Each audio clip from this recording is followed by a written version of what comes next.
Good morning. Welcome to Up to the Minute. I'm Todd Duplantis. Good to have you with us on the show this morning. It's a Thursday. We are zooming through this week, and we got a great show lined up for you. My co-host, he's actually in the other studio. Parrish Murphy joining me live this morning from Studio A, as we like to lovingly call it around here. Good to see you, Parrish. Hey, man. Good to be here. Good to be somewhere. How you doing, man? Good to be somewhere. I like that. I'm good. Did you have a good week? Hey, man, I woke up. I'm great. I take it as it comes.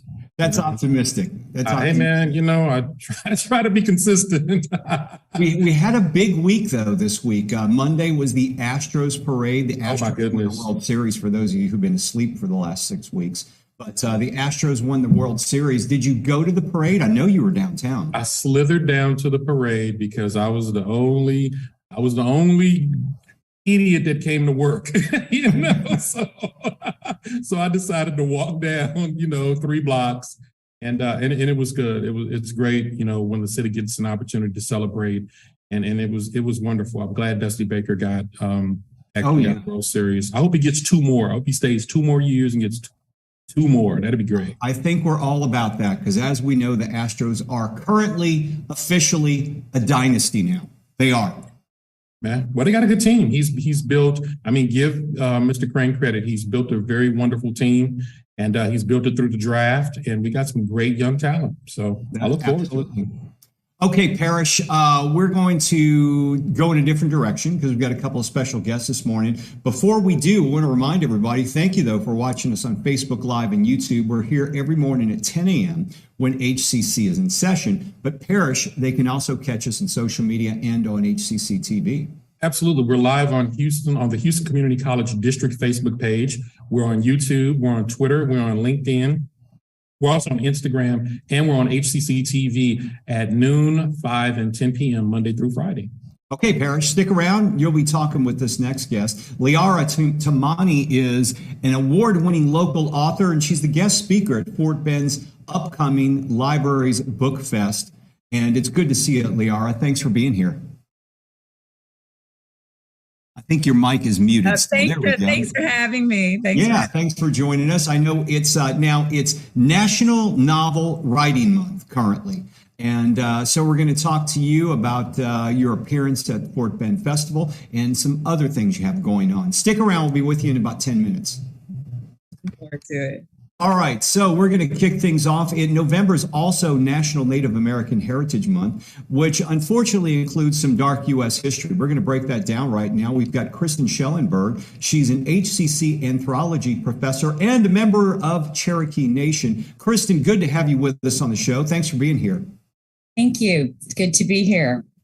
Let's first talk about the month itself and how this month was first recognized. How did National Native American Heritage Month come about?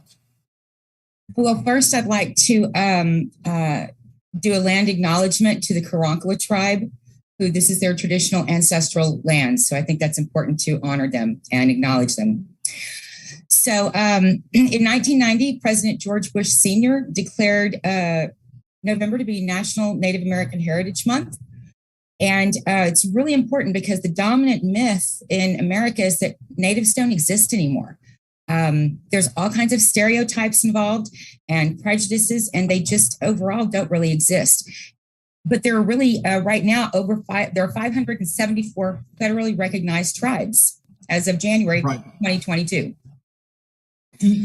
So we've had a lot of progress in policies, but unfortunately, people don't really know anything about Native Americans. Right. And so even though we've made some progress since the 70s, we have a long way to go before Native people can live a real fulfilling life in so many areas. I wanted to talk about, you mentioned at the top, I know you're a member of Cherokee Nation, but you also mentioned the Karankawas. And I'm currently reading a book, which is fascinating, but it's also a bit disturbing. It's called Cult of Glory, The Bold and Brutal History of the Texas Rangers by an author named Doug J. Swanson. I'm not sure if you're familiar with the book, but they talk about the first settlers that came to Texas. And tragically, what was their agenda, according to the book, was to, eliminate the Native American tribes in the state of Texas, whether they were peaceful or not. And the Karanka came up in the conversation. And I don't think many people know where we're living now was the land, as you mentioned, of the Karankawas. Right. And that's something that was a common way of thinking, common ideas in in just about every area of North America and other areas around the world. Right.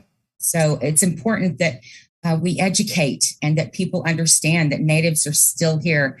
And it's a very difficult life in so many ways because of all these challenges that are still a carryover from all of the European colonization. Have there been progress in policies towards Native Americans and Indigenous people since the late 70s or beyond? Yes, we have had laws passed since the 70s that protect things like our religious freedom, protect our children from being taken from us, that are supposed to protect our sovereignty as tribes. But unfortunately, things change depending on how our representatives vote. Right. And a lot of representatives still are under the idea that Indians really don't exist and don't really matter. There are some things I know.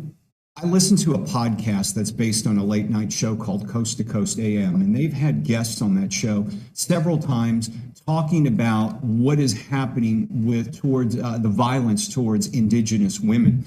People disappearing, women disappearing, investigations gone unsolved, and really police just kind of turning their heads to what's happening. Because apparently this is a huge problem across this country. Tell us what's going on there. Okay, so what they're talking about is the missing and murdered Indigenous women epidemic. And it's actually spreading also now to missing and murdered Indigenous men. Because here's so Indigenous women are 10 times more likely to be murdered than the rest of women. And a big part of the problem are the laws that have been in place. Until 2013, you could not prosecute a non-native person if they did something on tribal land. So if a non-native went on a reservation and committed a crime, tribal police can't prosecute them. Okay. So a woman gets murdered, they can't prosecute, they can't investigate. You would think that it would go to something like the state. Yeah. But it doesn't. It goes to the feds, it goes to the FBI.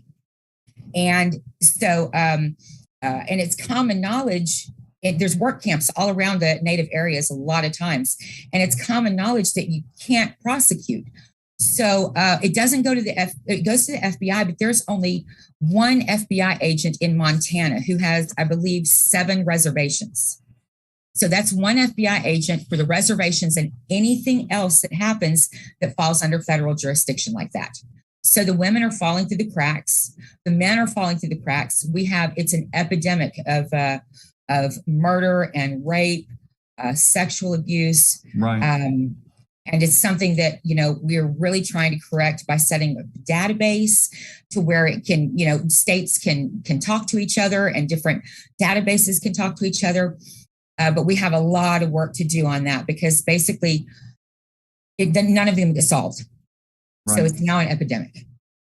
I mean, let's rewind for a second because it's really astounding. So up until 2013, we're talking less than 10 years ago, someone who is not a Native American could go on a reservation, commit a crime against a Native American, and they couldn't be prosecuted by tribal police. Is that correct? Exactly. And I correct myself. Montana has 2 FBI agents. Wow. All of it. So the cases are just overloaded right now with no one's going to investigate them. They're not going to be high priority. And I was also stunned to hear about a water situation on a Navajo reservation. Maybe you can tell us about that. Well, if I could talk about something else real quick that I think is super important because of what's going on with the Supreme Court right now. Indian Child Welfare Act was passed in, I believe, where's my paper? 1978. And what had happened is for over 150 years, the government and missionaries had come into homes and taken children away because they were poor and they were Native. And they sometimes were voluntary, but frequently were forced removal from the homes, put them in mission schools, and the children were to lose their identity. It was a form of ethnocide because the whole process was doing away with children's identities, so they were no longer Native. everything native is bad, everything white is good. So that was the goal of these institutions. Finally, there was a law passed that said you can't take the children anymore. You can't just take them away and put them in a white family and do away with the Indian. You have to leave it to the tribe. The tribe has jurisdiction over the child, and the tribe will try to keep the child in the tribal community or with a native family, relative, guardian, to keep the children in the tribal environments. But yesterday, the Supreme Court was hearing arguments because there are places trying to overthrow this law. And this is the only law we have to protect our children. Once after it was missionary schools, it was foster homes and adoptions. And the boarding schools happened until the 1980s, 1990s.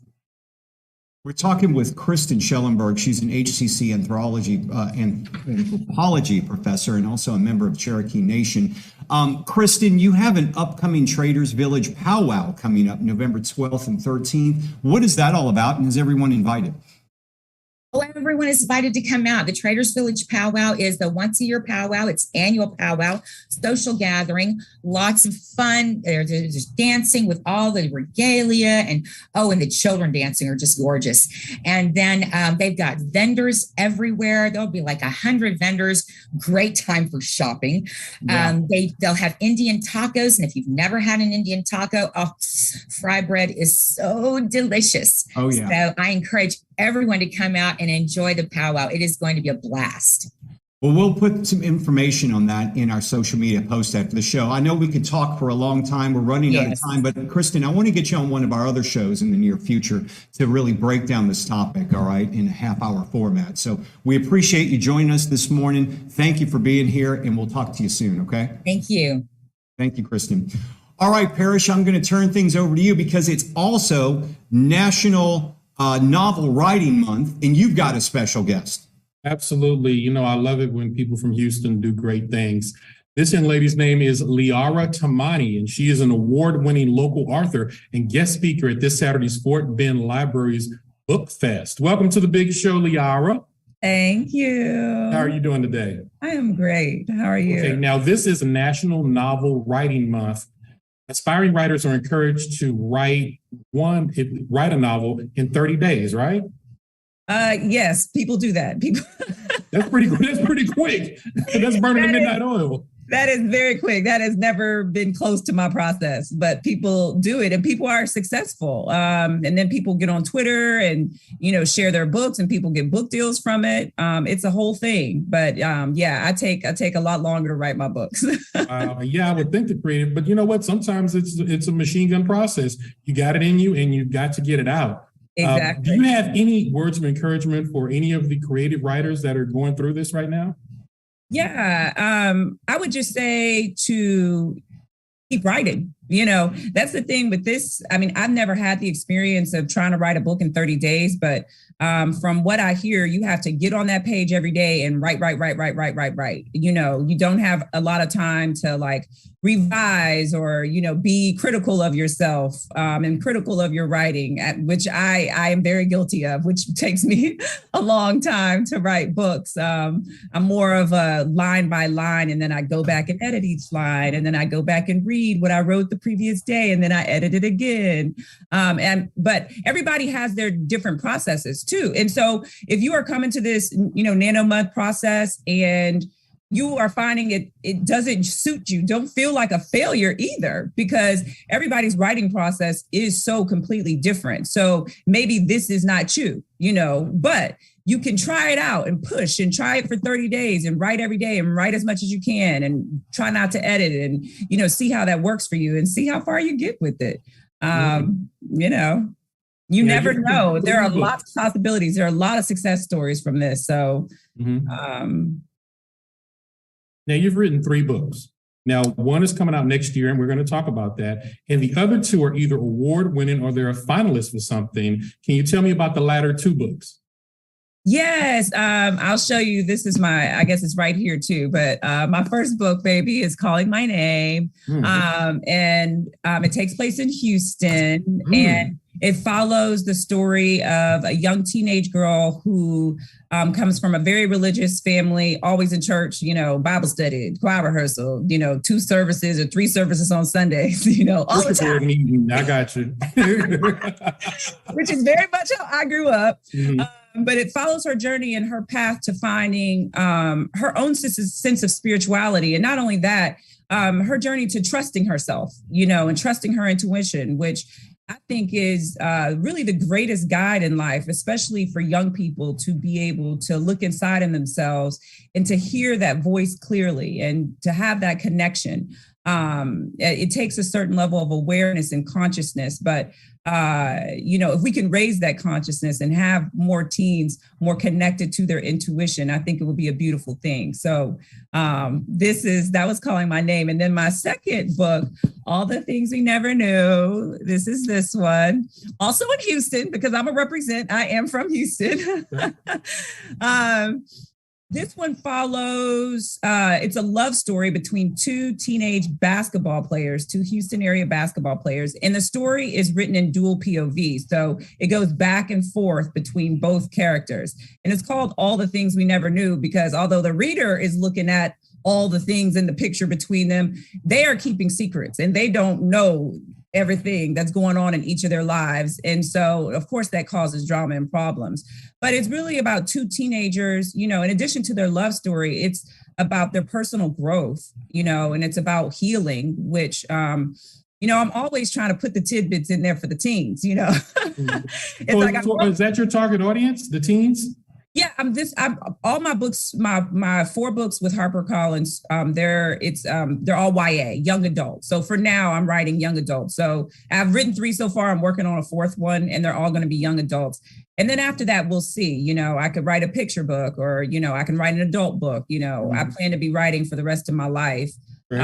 So we'll see. But now, you're from Houston. Are they all based in Texas?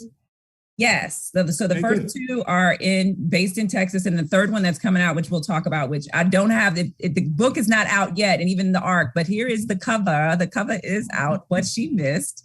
It'll be out July 13th, and it's available for pre-order everywhere right now. On wherever books are sold, it's available for pre-order.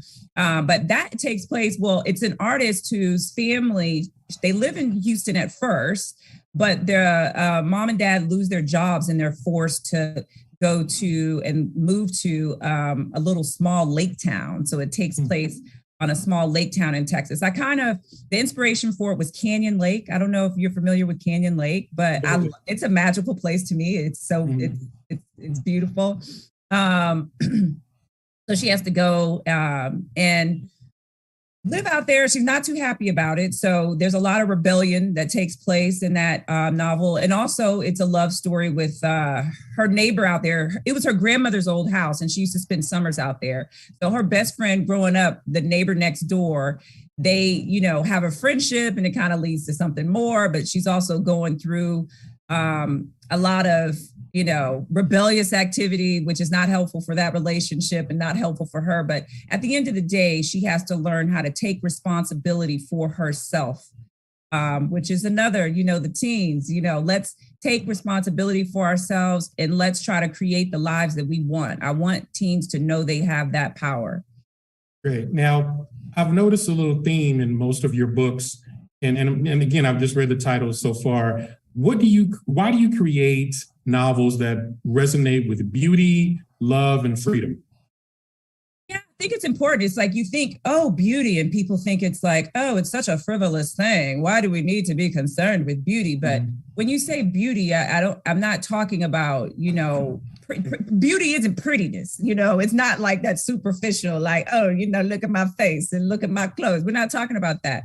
I think we're talking about the divine beauty, I think, that exists in the world, which is, whether it's honesty, courage, kindness, and it's when you go outside and you look at the clouds and you look at the trees and you can pick up a little leaf, and see how beautiful it is, how symmetrical it is, all those things that I think connect to the divine that you could see in everyday life. I think that yes, there are problems in the world, lots of problems. You know, we addressed some problems earlier in this show, lots of problems. Right. But when you can look at beauty and when you can feel love for your other human, or your peers and your, you know, whether it's your friends, whether it's your classmates, when you can feel love, when you can look at beauty, I think that it helps us go through this world and go through this life, with more peace, you know, with more joy, which, you know, I hope for all people, and especially for teens, to be able to learn how to walk through life with more peace and joy. That's awesome. Yeah. Now, we got about maybe half a minute. You're speaking this Saturday at the Fort Bend Library's Book Fest. What can you tell us really quickly about the event? Yes, it's this Saturday. Come out. I'll be on a panel at 1 p.m., but the festival is from 10 to 3. There'll be lots of activities like writing workshops for kids and adults, so bring the whole family. There'll be publishing seminars, face painting, crafts. I think there's a food truck that's going to be there. And there'll be a lot of local art authors there talking and also selling their books. So you can buy books and hear about their journeys, which everybody has a different journey, and those journeys can inspire you in a myriad of ways. So people should definitely come out. Okay, and really quick, we didn't get a chance to discuss this, but your latest book is What She Missed, and it is just now available for pre-order. Can you give me about 10 seconds on what she missed? Yes, follows a teenage artist, rebellious summer, Ebony Jones, after she's forced to move from Houston to a small Texas lake town after both of her parents lose their jobs. And it's also a love story between her and the neighbor she grew up with. And I love it. Awesome. It is full of beauty. And I hope everybody checks it out. You can pre-order it anywhere books are sold. Great. Thank you. She is Liara Tamani, award-winning local author and guest speaker at this Saturday's Fort Bend Library's Book Fest. We'll have more information on her and the event at our post at the end of the show. Thank you so much, Liara. Thank you. I appreciate you. All right, thank you both. We've got a few announcements to make before we wrap up today's show. So Parrish, the DEI podcast scheduled for November, has been moved to this afternoon. In fact, it happens at 1 p.m. today. The topic is critical race theory. The guest is Dr. Felicia Harris of U of H downtown. If you'd like to join Dr. Donna Davis on her monthly podcast, it's live streamed. Make sure you tune in. We'll have the link in our post after the show. And it's the last day for the Small Business Success Series. They've been going on for several weeks. It's free sessions, and the last one's this afternoon, Parrish. Absolutely. Today is the final day for HCC's free Small Business Success Series, a 2-hour Zoom session in partnership with Wells Fargo. It happens 2:30 p.m. to 4:30 p.m. today, November the 10th. Check our post after the show for the link for more details. Okay, and speculative fiction, what's that about? Well, it's a virtual creative writing talk. The HCC Creative Writing Club will host trans author, editor, and publisher Todd Tinker to discuss writing and publishing fantasy, science fiction, and horror. HCC students, faculty, and staff are all welcome. It's 2 p.m. tomorrow on a Friday afternoon. No better place to be on a Friday afternoon, listening to a nice discussion. It's on WebEx, so you can join it from your office, from your home, or wherever you are. They're asking you to RSVP for the event. We'll have a link in our post after the show, or you can do that. And we've got a leadership and problem-solving Civic Trustee course. Absolutely. Become a Civic Trustee. HCC's Community Learning is offering online workshops to help learn no blame, practical problem solving, government decision making, and city leadership roles without running for office. It happens 9 a.m. to noon, Mondays through December the 12th, and it happens virtually. Check our post after the show for the link. And there's an all-star series coming up at HCC Central College. They're hosting an all-star shootout, 1 to 3 p.m. Monday, November 14th, with a dunk contest. Also 1 to 3 p.m. Wednesday, November 16th. It's a 3-on-3 contest, and it's all happening at HCC Central's San Jacinto Gym. We'll have some information after our show in our social media post. And if you would like to register for this fall before it ends, you've got a little bit of time left, Parrish, and they can go online and do so. 5 ways to learn. 2 of them are online, 2 of them are hybrid, meaning online and in person. And then you've got old-fashioned in-person classes. Those are all available, very accelerated courses, but if you need to get a few credit hours in, do it now. Don't wait. Go to hccs.edu/apply. So tomorrow, Veterans Day, and we've got a student success story, Parrish. Absolutely. We have a student success story with an Operation Iraqi Enduring Freedom Marine, who is now an HCC tutor for the Digital Communications Department. He says he loves the international atmosphere of HCC and that it's great. It's akin to an airport scene. I don't know what that means, but we'll find out. We'll find out tomorrow. He'll be here. Also, for Film Friday, we welcome back local filmmaker and HCC adjunct professor Michelle Mower, joining us on the show tomorrow. Film Friday, wrapping up the week. Hard to believe this week is just poof, went on by. Flying by, man. Flying by. Yeah, weekend is almost upon us. That's great. All right, Parrish, good to see you. We'll see you again next week, right? Always good. All right. Have a great rest of your day, and we'll be back live tomorrow morning, 10 a.m. with Up to the Minute.